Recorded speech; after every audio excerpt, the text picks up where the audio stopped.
నేను మీ ఆస్ట్రోన్యూమరాలజిస్ట్ రహిమాన్ని మాట్లాడుతున్నాను. మీకు ఎన్నో సంవత్సరాలుగా astrology, numerology, palmistry, graphology, face reading, signature analysis, marriage dates ఇవన్నీ ఎలా ఉండాలి, ఎలా ఉంటే మీరు జీవితంలో బాగా డెవలప్ అవుతారు అనేటువంటి విషయాలన్నీ కూడా తెలియజేయడం జరుగుతుంది.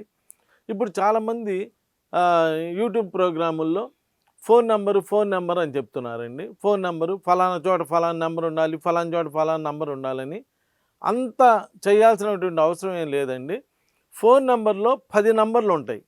ఆ 10 నంబర్లు యాడ్ చేస్తే నెగిటివ్ నంబర్ రాకుండా చూసుకోవాలండి ఫస్ట్. అంటే మీరు మధ్యలో ఏ నెంబర్ ఉన్నా, మొదట ఏ నెంబర్ ఉన్నా, చివరిలో ఏ నెంబర్ ఉన్నా మీకు సంబంధం లేకుండా మీరు టోటల్గా 10 నంబర్లు యాడ్ చేసినప్పుడు ఏ నంబర్ వస్తుంది, ఆ నంబరు మన డేట్ ఆఫ్ బర్త్కి తగ్గట్టుగా ఉన్నదా లేదా అనేటువంటిది చూసుకోవాలి. అంతేగాని ఏ ప్లేస్లో ఏం ఉండాలి, ఏ ప్లేస్లో ఏం ఉండాలని చెప్పి ఇలా తీసుకోవడం ఇవన్నీ కూడా కరెక్ట్ కాదండి. అది కూడా ఏమవుతుందంటే అది కూడా కమర్షియల్గా వాళ్ళు కావాలని చెప్పి అలాగ మీకు క్రియేట్ చేయడం జరుగుతుంది. అలా లేకుండా మీ డేట్ ఆఫ్ బర్త్కి తగ్గట్టుగా మీ ఫోన్ నెంబర్ కూడా సేమ్ నెంబర్ కానీ లేదా ఫ్రెండ్లీ నెంబర్లో కానీ ఉంటే బాగా సక్సెస్ అవుతారు. అన్నీ బాగానే ఉంటాయి. ఒక్క ఫోన్ నెంబరే మన జీవితాన్ని శాసించదండి.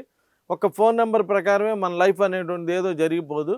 కాకపోతే మన డేట్ ఆఫ్ బర్త్కి అనుకూలంగా ఉందా లేదా చూసుకుంటే బాగా ఉంటుంది. నమస్కారం.